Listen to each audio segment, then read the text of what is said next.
Assalamualaikum warahmatullahi wabarakatuh. Bismillahirrahmanirrahim. Alhamdulillahirabbil alamin. Wassalatu wassalamu ala asyrafil anbiya'i wal mursalin sayyidina Muhammadin wa ala alihi wa ashabihi ajma'in. Rabbi shrah li sadri wa yassir li amri wahlul 'uqdatam min lisani yafqahu qawli ya fatahu ya alim. Kita masuk ke pembahasan tentang niat dan tertib ya. Ya, ini dibahas sendiri ya karena merupakan hal pokok dari setiap rangkaian ibadah ya, niat dan tertib itu. Kemarin bahas wudhu juga ada unsur niat dan tertibnya. Bahas sholat juga sama. Harus niat, harus tertib juga. Terus bahas yang lain juga harus niat, ada niat, unsur niatnya juga. Semuanya mencakup sih. Semua perbuatan, semua kegiatan ritual ibadah itu berkaitan dengan niat ya. Jadi niat itu memang perlu dibahas secara khusus ya, supaya segala sesuatu itu benar arahnya gitu ya. Bismillahirrahmanirrahim. Faslun, ini ialah sebuah fasal ya. Ini yang ini kita bahas. An-niyatu, ada niat qasdus syai'i ialah menyengaja melakukan sesuatu, muktarinan atau muktaronan. Kalau muktarinan yang membersamai, kalau muktoronan yang dibersamai apa pekerjaan niat tersebut, qasad ini bifi'lihi, dengan mengerjakan syai'. Jadi niat itu adalah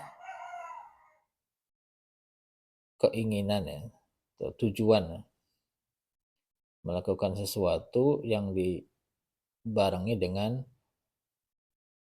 mengerjakannya. Jadi antara tujuan dengan pekerjaannya itu dibarengkan. Contoh ketika saya mau sholat ya, ketika masuk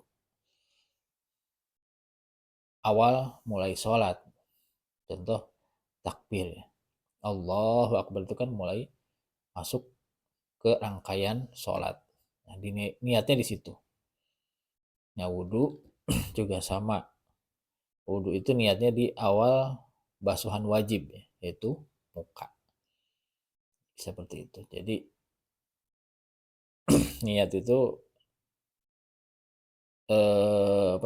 perannya cukup penting ya dalam ibadah. Wa mahallu, adapun ya tempatnya niat atau qalbu ialah di dalam hati ya. Di hati niat itu. Wa talaffuzu biha, adapun mengucapkan biha dengan niat sunnatun ialah perkara sunnah. Jadi ya ini perkara yang sering salah pahami oleh kalangan yang terutama salafi ya, yang sering membid'ahkan talafuz dengan niat. Atau orang yang memang nggak tahu ikhtilaf atau nggak tahu hukum talafuz biniat. Mereka menuduh bahwa talafuz biniat itu bid'ah segala macam, itu nggak masuk ya. Karena beda tempatnya ya, beda aturannya. Tempatnya niat itu di hati. Jadi kalau Allahu Akbar kita sholat, hati itu menyatakan niat saya sholat maghrib misalnya, seperti itu. Kalau wudhu ketika basuh muka, saya niat wudhu untuk menghilangkan hadas kecil, seperti itu. Nah, tapi talafuz berniat sebelum melakukan basuh muka, sebelum melakukan sholat, sebelum takbir itu disunahkan. Kenapa? Karena untuk membantu hati ya, menghadirkan niat membantu hati ya, untuk menghadirkan niatnya. Jadi kalau diucapkan dulu sebelum melakukan takbir dalam sholat sepertinya. Maka itu membantu hati untuk istihdar, menghadirkan niat di hati. Seperti itu. Maka disunahkannya. Waktuha inda ghusli awali juz'in. Nah, ini ketika niat, contoh niat ketika wudu ya. Adapun waktunya niat inda ghusli awali juz'in ketika membasuh awal bagian minal wajhi dari wajah. Jadi kalau posisi wudu itu niatnya itu di awal ketika membasuh muka. Jadi ketika membasuh muka, set air datang ke muka, disitulah niat dinyatakan di dalam hati seperti itu.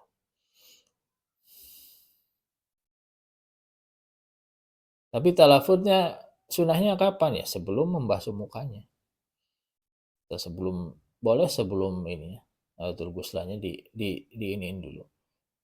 Nawatul wudu'anya dinyatakan dulu sebelum wudu juga boleh. Tapi tetap itu kan talafud ya.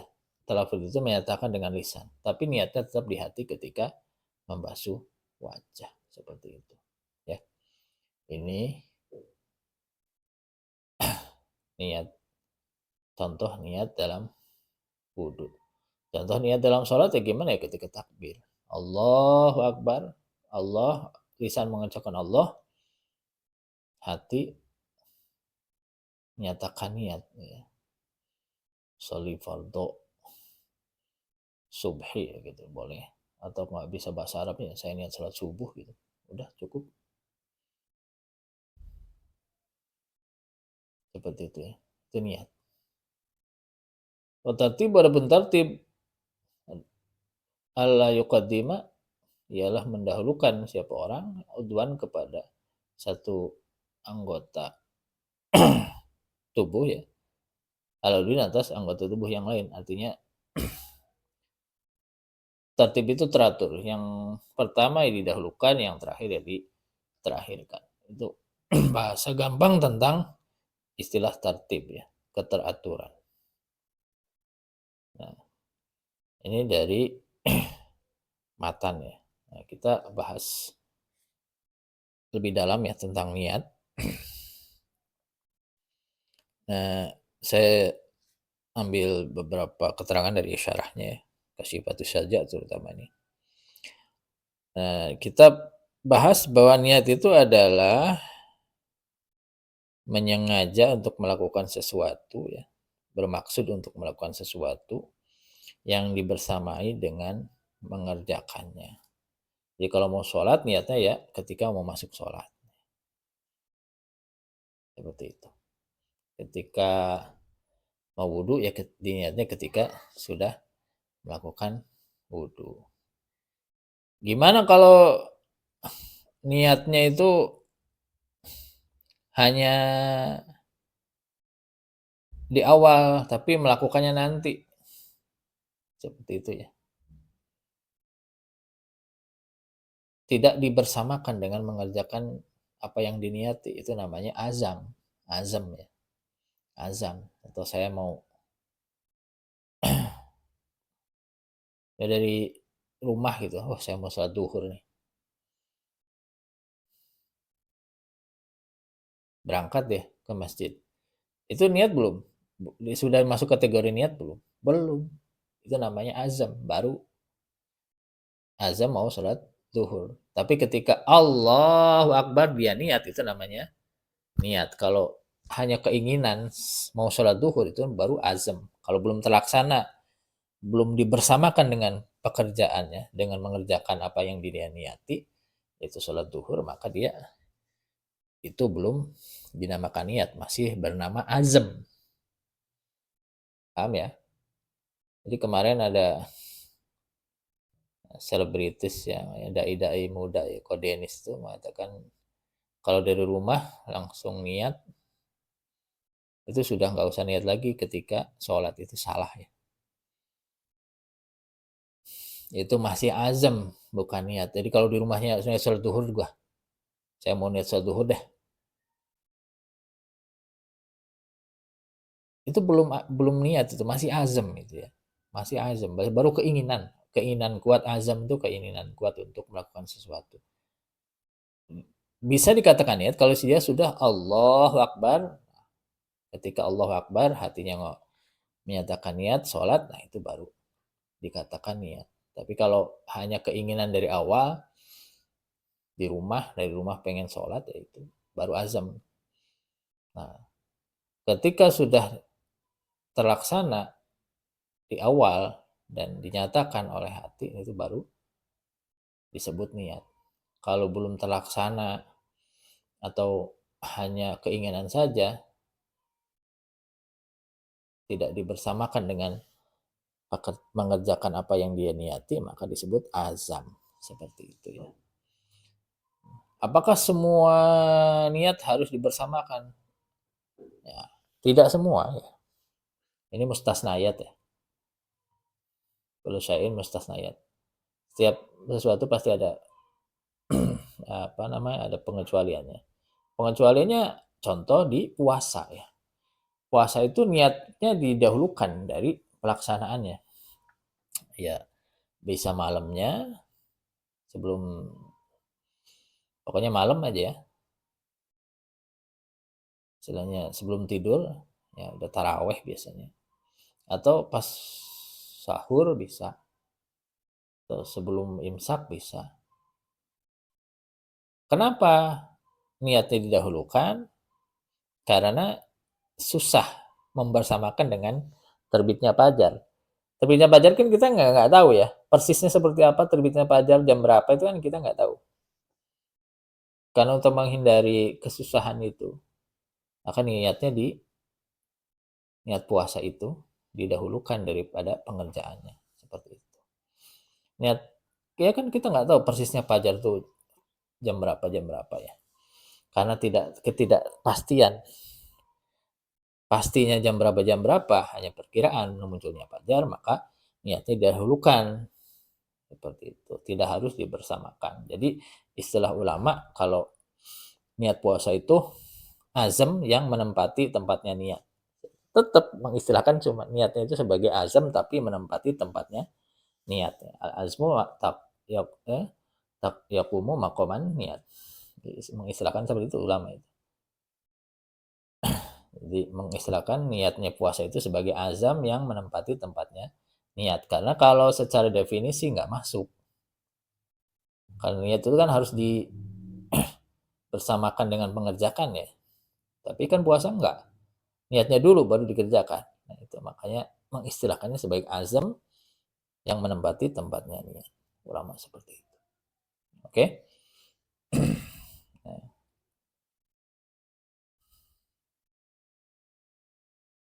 hukumnya niat wajib ya untuk perkara-perkara ibadah. Sholat wajib niat, mandi wajib niat.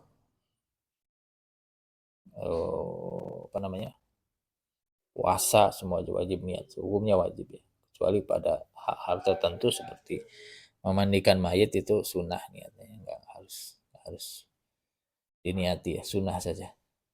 Tapi perkara yang lain yang ibadah mahdoh itu biasanya kebanyakan tuh wajib semua seperti itu ya. Puasa, zakat, haji, semuanya tuh niatnya termasuk rukun atau hal-hal yang diwajibkan ya. Satu, yang kedua syaratnya tuh ada berapa? Syaratnya tuh ada banyak, diantaranya satu, niat tuh harus Islam ya. Jadi orang kafir itu nggak sah kalau niat sholat karena belum Islam, seperti itu. Kedua, tamyiz ya.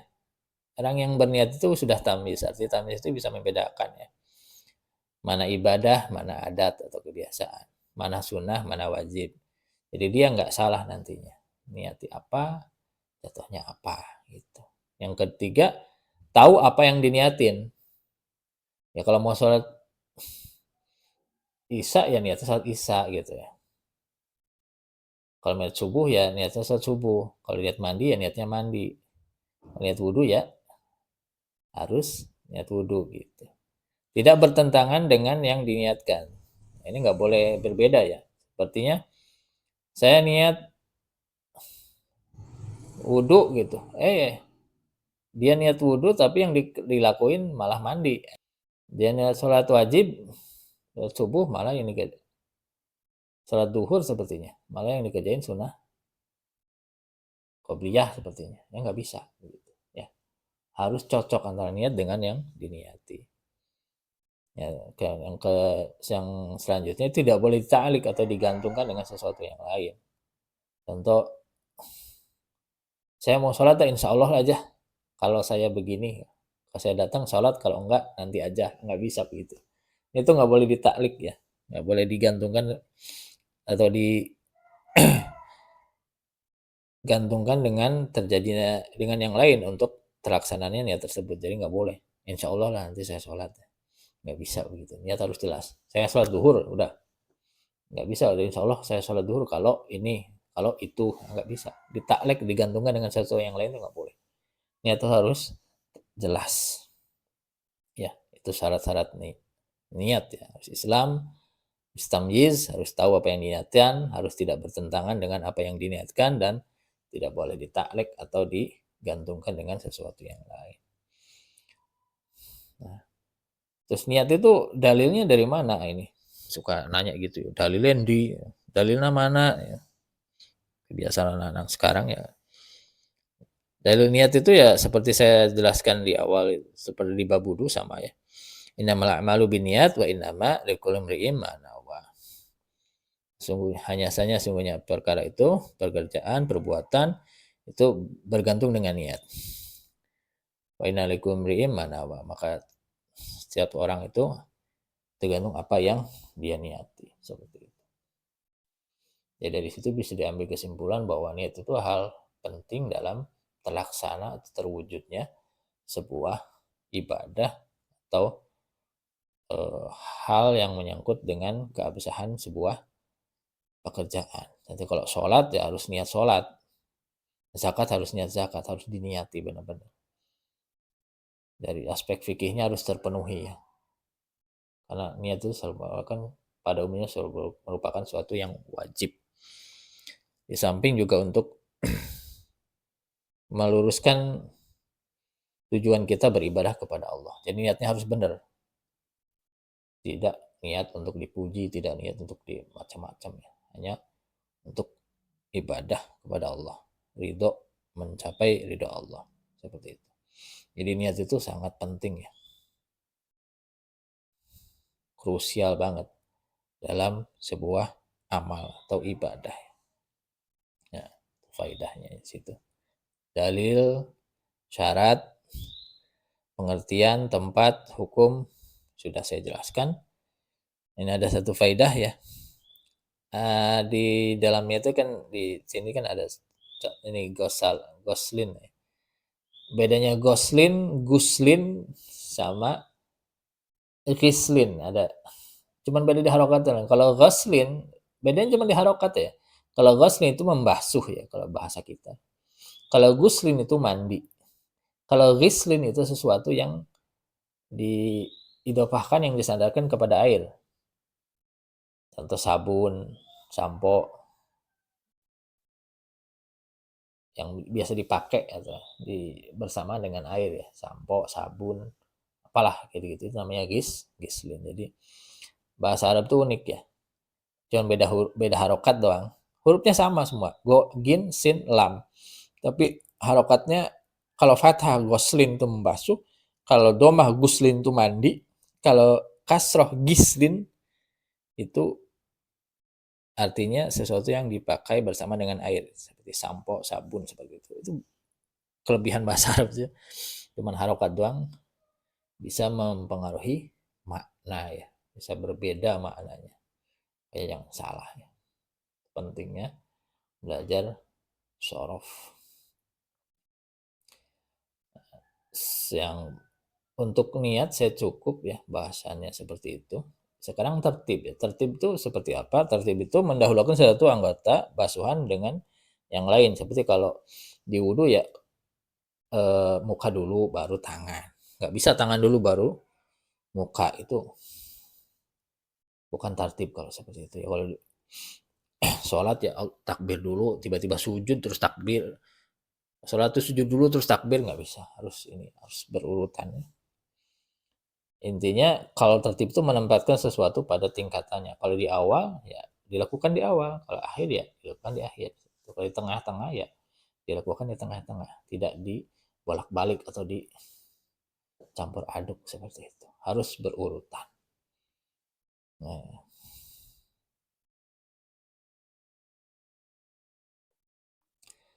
terus dalilnya mana? Ini karena sekarang nih banyak nanya dalil ya, udah saya jelasin. Dalilnya tertib itu bisa diambil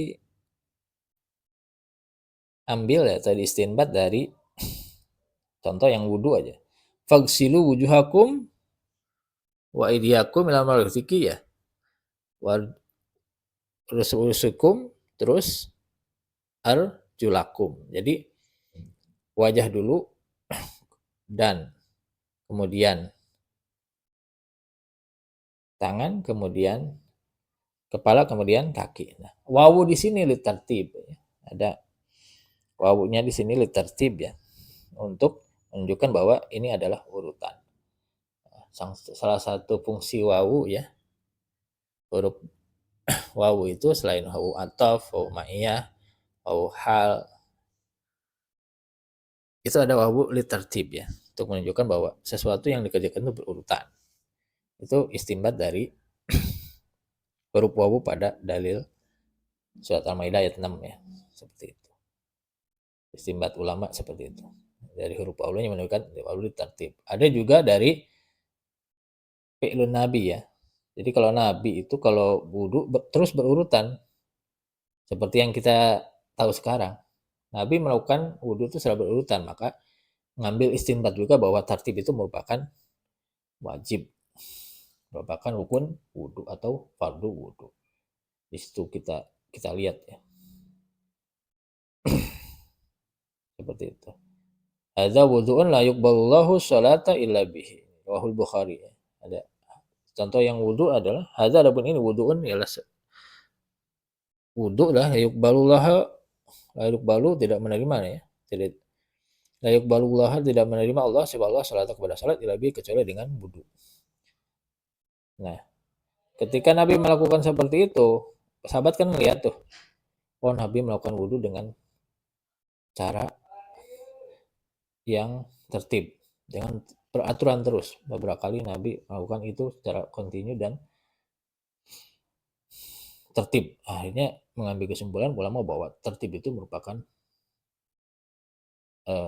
fardu wudhu. Karena kesahan wudhu itu tidak akan diterima kalau tidak tertib. Sehingga dengan adanya hadza wudhu'un la yuqbalullahu sholata illa bihi, dalil ini dari syari yang diriwayatkan Imam Bukhari menyatakan bahwa wudhu ini, sholat ini nggak akan diterima kalau nggak ada wudhu. Nah, wudhunya itu ternyata Nabi melakukan dengan tertib. Maka ulama mengambil kesimpulan bahwa tertib itu harus menjadi bagian dari syarat atau fardu wudhu seperti itu ya. Merupakan bagian dari wudhu. Maka dijadikan sebagai fardu wudhu. Itu hasil ijtihadnya ulama seperti itu ya di mazhab Syafi'i ya. Nah, dari dua keterangan ini saya kira cukup ya untuk pembahasan tentang niat dan tertib ya. Itu dari aspek fikhiyahnya. Sekarang aspek nahwiyahnya gimana? Ya tinggal kita nahwiyah sarfiyahnya gimana ya. Kita masuk ke aspek nahwiyahnya. Faslun ay hadza fasl. Nah, ini mubtada, faslunnya khabar, mubtada mahzub ay hadza, aniyatu aniyat ini mubtada ya, masdar marfu qasdus syai' ya ini mudhaf ilaih ya, khabar jumlah, muqtaranannya ini hal fi'il ini baknya apa namanya huruf jar, fi'ilnya yang majrur Ini hi-nya, haknya nih. Dhamir marji'nya ke asyai ini. Kembali ke syai ini. Ya, muqtaranan ini hal bisa jadikan hal ya. Hal bersamakan itu. Syaibul halnya apa? Qasdus syai ini. Syaibul halnya qasdus syai ini. Mahaluha ini kembali wawunya wawu atop mahaluhanya. Atau kalaupun mualabab ini wawunya wawu istinaf ya. Bisa wawu atop, kalau wawu atop jadi wawu aniyatu wa mahaluha. Ini berarti mubtada lagi, hanya ini domir rujuknya ke niat. Al-qalbu ini khobar ya, mufrad. Wa talafuzu wa ataf dari mahal talafuzu. Atafnya ke sini jadi sama-sama marfu ya. Sama-sama rofa. Biha ini huruf jar, hanya juga majrur, domir kembali ke niat, sunatun ya, ini khabar mufrad ya. Waktuha, nah ini sama, wawunya wawu atop.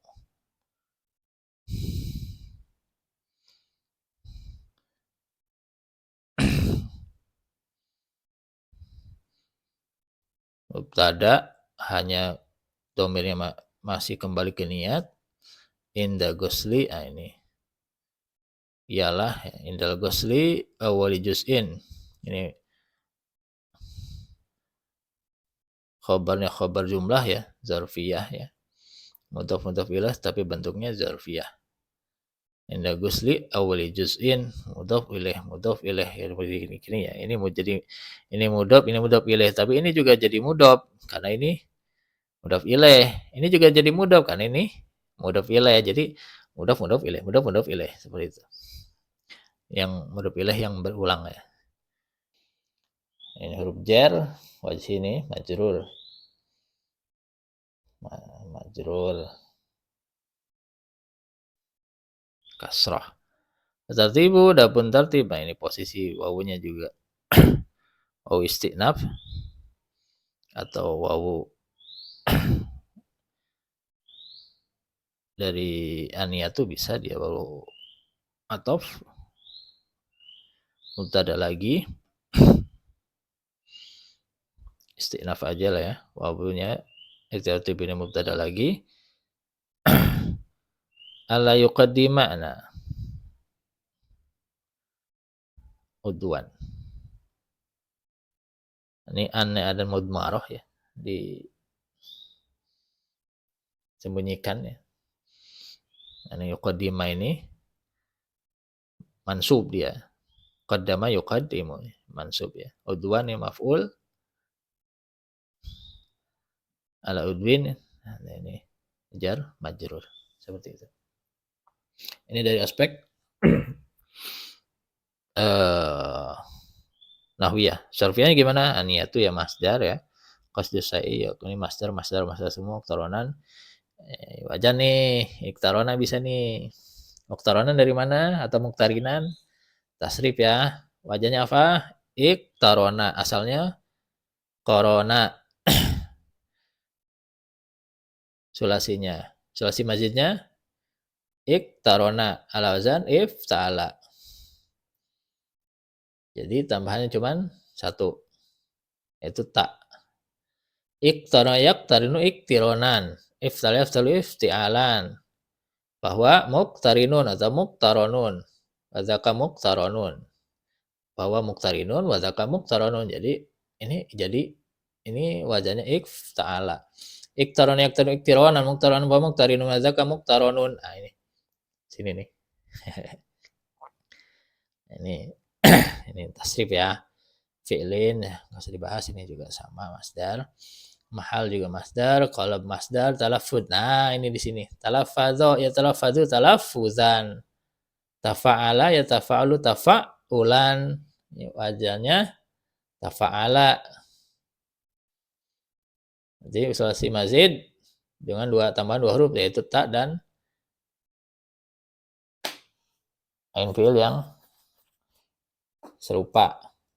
Lafazo jadi talaffadha, tafa'ala. Ain fi'ilnya ditambah dengan huruf yang sama, terus dikasih tasdid, idgham ya. Di talaffadha.